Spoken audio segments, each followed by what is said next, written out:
चौथा कि जब भगवान ब्रह्मा ने सृष्टि की रचना की तो अपने एक अंग से मनु और दूसरे से शत्रुपा उत्पन्न किए थे और इनसे कहा था कि जाओ जाकर के सृष्टि की रचना का कार्य आगे बढ़ाओ। अब इनसे 3 पुत्री 2 पुत्र हुए थे।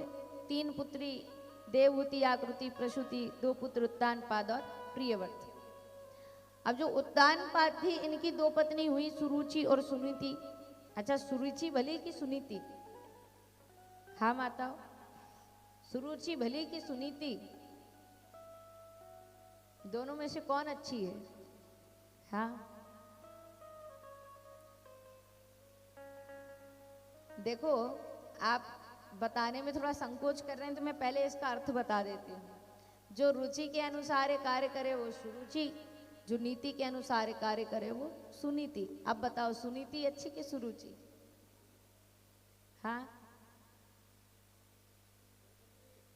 सुनीति तो अच्छी है लेकिन माताएं नहीं बोलेगी। माताएं ना धीरे धीरे होठ हिला रही थी, मैंने देखा सुरुचि सुरुचि कह रही थी।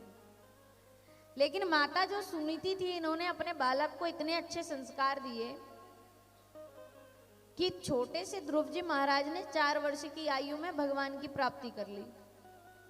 जब ये बात मनु शत्रुपा को पता चली कि हमसे उत्पन्न हुई संतानें जिन्होंने भगवान की प्राप्ति कर ली और अभी तक हमने भगवान की प्राप्ति नहीं की, अब इनके भी मन में विचार आने लगे कि हम भी भगवान की प्राप्ति के लिए तप करेंगे। तो जब ध्रुव जी जा रहे थे वन की ओर तब नारद जी आए थे। नारद जी ने कहा, ए बालक कहाँ जाते हो गहन वन में? ध्रुव जी ने कहा, परम पिता की गोदी में बैठना है। तो एक बात बताओ, तुमने गुरु दीक्षा ली है? ध्रुव जी ने कहा, हमारे कोई गुरु नहीं, हम तो अपने गुरु माँ को ही मानते हैं। तो बोले ऐसे थोड़ी भगवान मिलेंगे, बिना गुरु के भगवान मिलते हैं क्या? नहीं मिलते।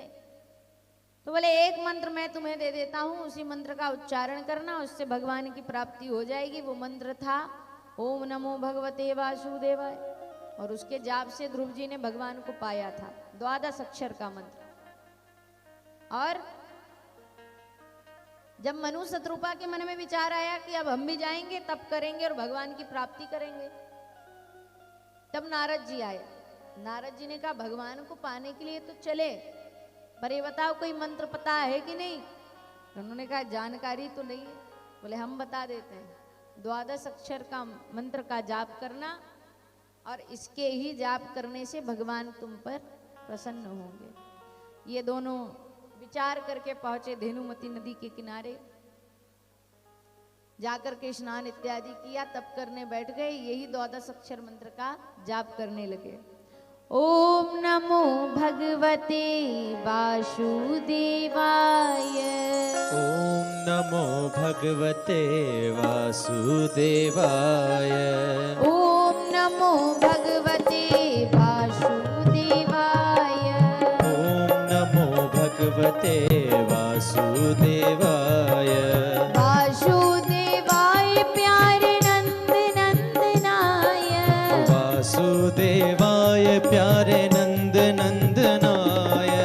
वासुदेवाय प्यारे नंद नंदनाय।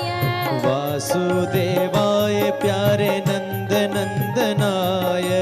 ओम नमो भगवते वासुदेवाय। ओम नमो भगवते वासुदेवाय। ओम नमो भगवते वासुदेवाय। ओम नमो भगवते वासुदेवाय।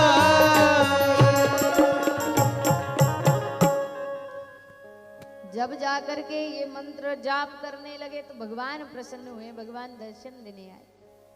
ब्रह्मा जी आए, विष्णु जी आए, बारी बारी आ रहे हैं। लेकिन ये मनु और शत्रुपा, इनको तो यही पता कि प्रभु का बाल स्वरूप बड़ा सुंदर है।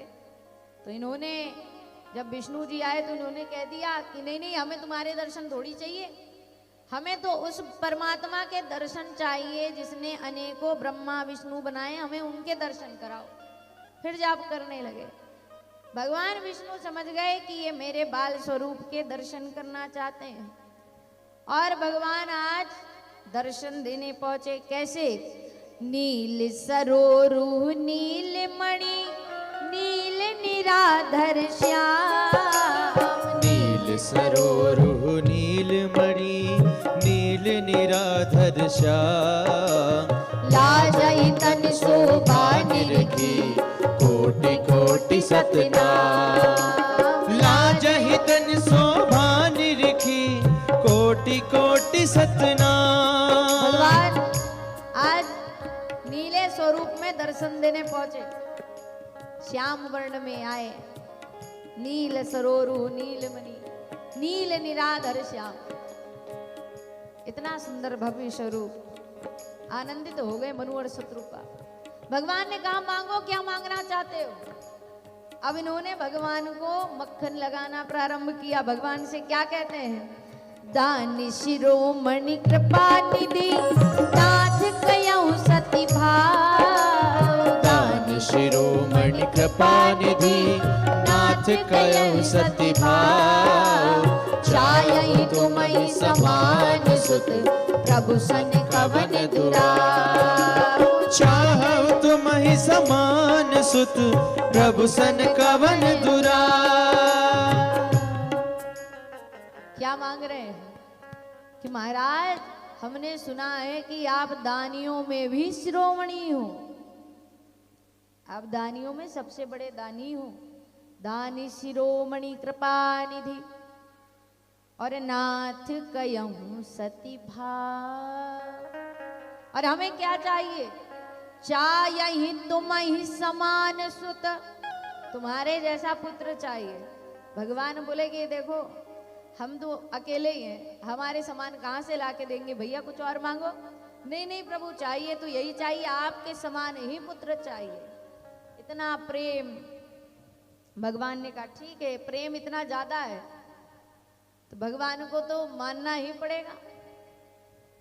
भगवान ने कहा ठीक है एव मस्तु, लेकिन इस जन्म में मैं ये इच्छा आपकी पूरी नहीं कर सकता। मैं आपके घर अवतार लेकर के आऊंगा अगले जन्म में, और यही मनु और शत्रुपा रानी कौशल्या और दशरथ बने। अच्छा देखो, तपस्या करने गए चौथेपन में, चौथेपन में तप करने गए कि नहीं? चौथेपन में तप करने गए, चौथेपन में वरदान प्राप्ति की। अब बताओ कि जिस उम्र में कर्म करोगे उसी उम्र में फल मिलेगा ना। इसलिए राम जी का जन्म कब हुआ? राजा दशरथ के घर, चौथेपन में। यही मनु शत्रुपा रानी कौशल्या दशरथ बने, जिनके घर भगवान को राम अवतार लेकर के आना पड़ा। कितने कारण हो गए? चार। वो रामचरितमानस है, तो वो राम कथा है, वो राम जी का चरित्र है। अब मैं तुम्हें सुनाता हूं। प्रश्न पहला क्या था कि निर्गुण और सगुण ब्रह्म में क्या अंतर है, इसकी पहचान कैसे करें? तो देखो, सगुण मतलब मूर्ति रूप में पूजा कर रहे हैं तो सगुण, और आंख बंद किए और अनुभूति हो जाए कि राम बगल में बैठे हैं तो वो निर्गुण। दोनों में क्या अंतर है? एक बार राम जी सुग्रीव के पक्ष में थे। सुग्रीव से कहा जाओ जाकर के अपने भाई बाली को युद्ध के लिए ललकारो। सुग्रीव गया, युद्ध के लिए ललकारा, बाली तैयार हो गया।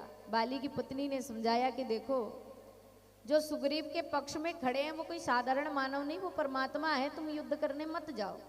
लेकिन सुग्रीव नहीं माना, बाली नहीं माना। बाली ने कहा नहीं नहीं, वो मुझे युद्ध के लिए ललकारे और मैं मना कर दूं, इसमें तो मैं कायर कहलाऊंगा, इसलिए मैं तो जाऊंगा, मैं युद्ध करूंगा। युद्ध करने आया। अब जैसा कि राम जी ने वचन दे रखा था कि मैं तुम्हें जिता दूंगा, सुग्रीव से कहा था, मित्रता हो गई थी, तो राम जी ने बाण चलाया और जाकर के बाली को लगा। तो बाली ने पूछा कि आप इतने प्रतापी हैं, आपका नाम मैंने इतना सुना है, लेकिन आपने मुझे सन्मुख होके बाण क्यों नहीं मारा, आप कौन है? राम जी ने कहा कि देख, तुम मेरे प्रभाव को अच्छे से जानते हो। अच्छा एक बात बताओ, जब युद्ध करने आ रहे थे तुम्हारी पत्नी ने तुमसे कहा था कि नहीं कि युद्ध करने मत जाओ, वो परमात्मा है, तुमने बात मानी? बाली ने कहा कि ये बात तो मेरी पत्नी ने मुझसे मेरे महल में कही है, तुम्हें कैसे पता लगी? क्योंकि परमात्मा जहां हम महसूस करते वहां तो है ही, पर जहां हम भूल जाते हैं कि यहाँ तो कोई नहीं दिख रहा, वहां भी परमात्मा है। क्योंकि परमात्मा की परिभाषा क्या है? बिनु पद चले सुने बिनु काना, कर बिनु करम करहि विधि नाना। राम सिया राम जय जय राम। राम सिया राम जय जय राम। सिया राम जय जय राम सिया राम जय जय राम। परमात्मा की परिभाषा है बिनु पद चले सुनई बिनु काना, कर बिनु कर्म करई विधि नाना। बिनु पद का मतलब बिना पैर के चलता है। पैर दिखाई नहीं देंगे लेकिन जहां चाहो वहां पहुंच जाए। सुनने वाले के कान दिखाई नहीं देंगे लेकिन सारी बातें सुनता है, वो है प्रभु। और कर बिनु कर्म, कार्य करने वाले का हाथ नहीं दिखता लेकिन बड़े से बड़ा कार्य सुलभता से कर देता है, वही तो परमात्मा। इंसान इस घमंड में है कि हमने कथा करा ली, भागवत हो गई, हमने किया। अरे आपने नहीं किया, कराने वाला तो वो बैठा है। आयोजक भी वो है और उसका संचालक भी वही। करने वाला श्याम, कराने वाला श्याम। आप तो बस एक माध्यम बने। हम यहाँ आए, हमें आपने नहीं बुलाया, हमें उस परमात्मा ने बुलाया, उसने चुना, तब हम आए। यहाँ मंदिर में कई दर्शनार्थी आते हैं, सीधे चले जाते हैं। आपको हमने नहीं बुलाया, जो आप कथा सुन रहे हैं, हमने आपको नहीं बुलाया। किसने बुलाया? परमात्मा ने बुलाया, तब आप यहाँ आकर के कथा सुन रहे हैं। क्योंकि सत्संग मिलना भी बड़े सौभाग्य की बात है। लिखा है बिनु सत्संग विवेक न होई। बिना सत्संग के विवेक नहीं आता। चलो सोचा कि अब विवेक पाने के लिए सत्संग में चला जाए, तब सोचने से भी नहीं मिलेगा सत्संग। सत्संग कब मिलेगा? राम कृपा बिनु सुलभ न सोई। जिस पर राम की कृपा होगी वही इस सत्संग में आएगा, अन्यथा तो आएंगे और चले जाएंगे लोग, यहाँ नहीं आएंगे। और जो आ रहे हैं उनको राम जी ने चुन रखा है कि तुम्हें वहां जाकर के सत्संग का आनंद लेना है। तो परमात्मा कैसा है? हाथ दिखाई नहीं देंगे लेकिन सारा काम हो जाता है।